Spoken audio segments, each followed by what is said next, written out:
I'm so sorry. Oh my God.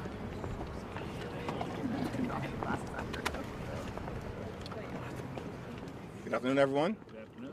This is day 2 of Donald Trump's shutdown, but it's day 256 of the chaos that the Trump presidency has unleashed on the American people.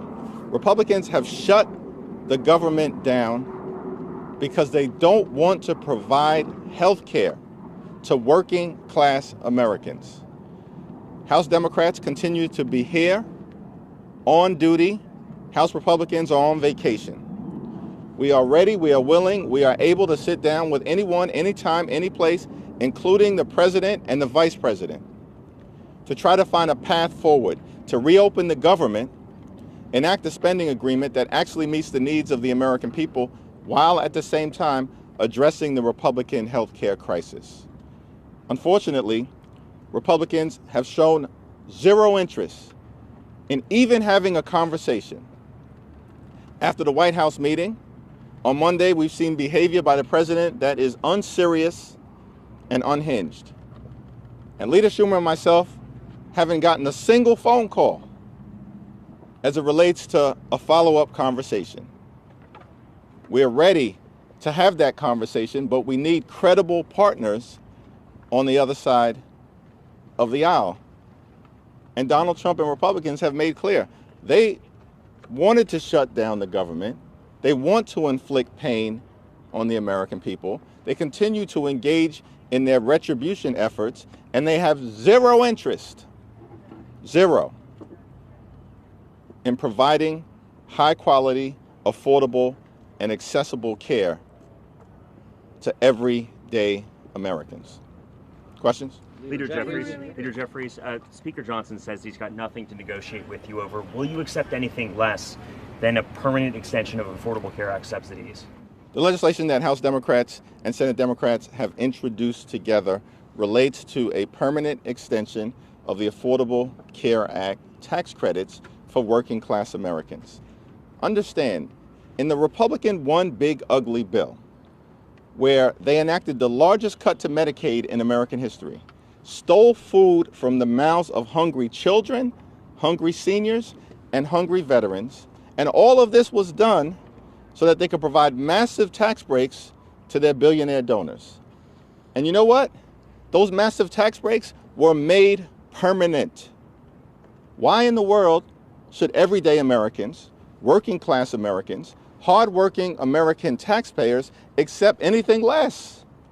I mean, literally this year, House Republicans, Senate Republicans, and Donald Trump enacted massive tax breaks for their billionaire donors, for the wealthy, the well-off, and the well-connected, all to subsidize the lifestyles of the rich and shameless. And this was done permanently, and now they want the American people, not us, Democrats, the American people to accept anything less than a permanent extension of tax credits that make their health care affordable.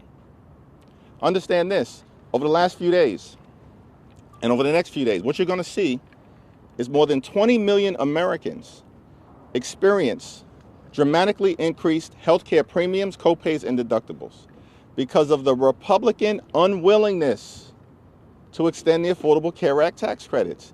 They're not even willing to extend it for multiple years, let alone do what Republicans just did for billionaire donors, which is to extend the billionaire tax breaks permanently.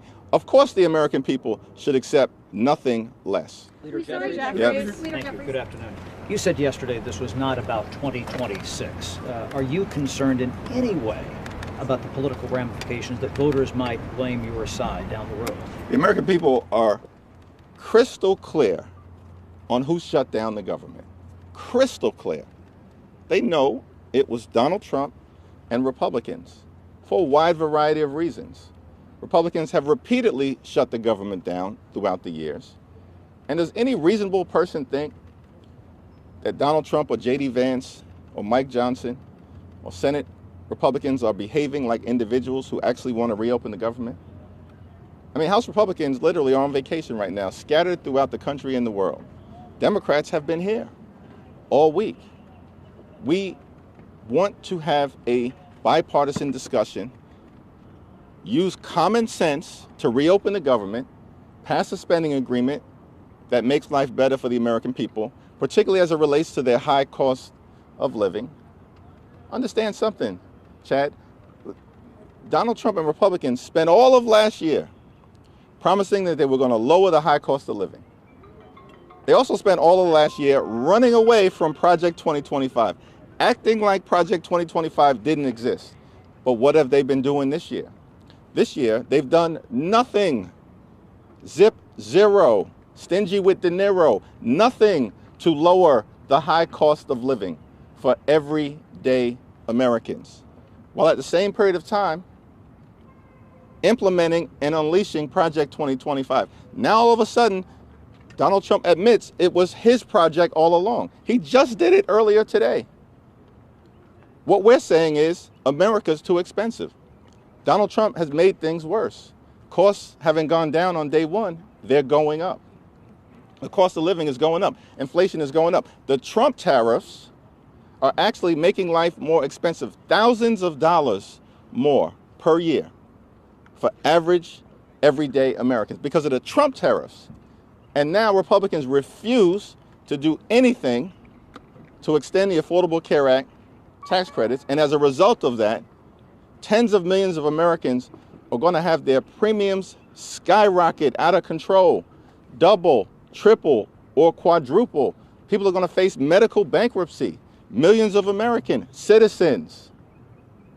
And Republicans don't want to do anything about it. Democrats are in this fight until we win this fight. Leader Jeffries, thank you. The White House is now threatening to fire thousands of federal employees.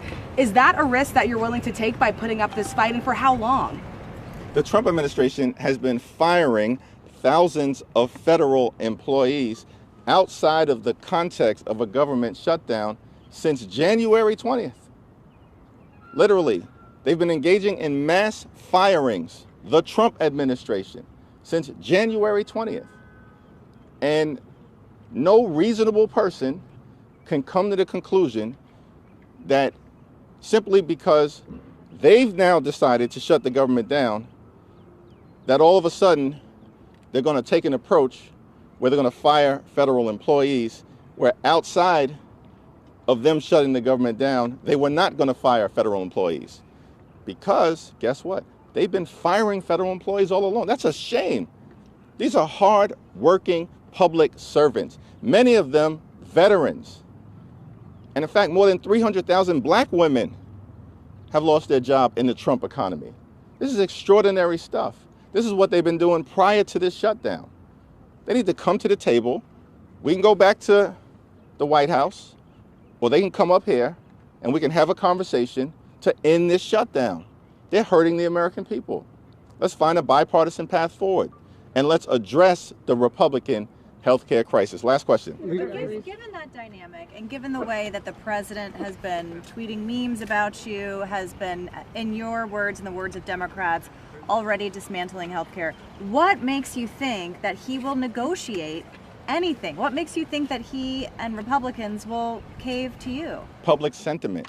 At the end of the day, the public knows that Donald Trump and Republicans have shut the federal government down, and that they're continuing to engage in the chaos and the cruelty and the corruption that we've seen from this administration from day one of the presidency. Again, this is the first week of their shutdown, but we've had months of chaos and cruelty unleashed on the American people. And the American people are paying close attention.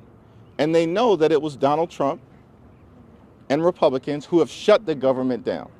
They also know that House Democrats are fighting and Senate Democrats are fighting to protect the health care of the American people, because the Republican health care crisis has been devastating to people all across the country, devastating to working class Americans, devastating to rural America, to urban America, to the heartland of America, to small town America, and to black and brown communities all across America. We've never seen anything like this in terms of the pain that has been inflicted on the American people by Republicans.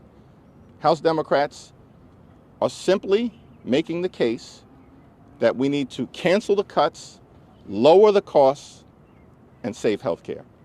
Thank you all. Leader Thank Jeffries, you all. can you address Thank the you. 20 billion and Thank you all. 27 billion Republicans say in fraud is included in the subsidies program? Is there any room for compromise with the conservatives?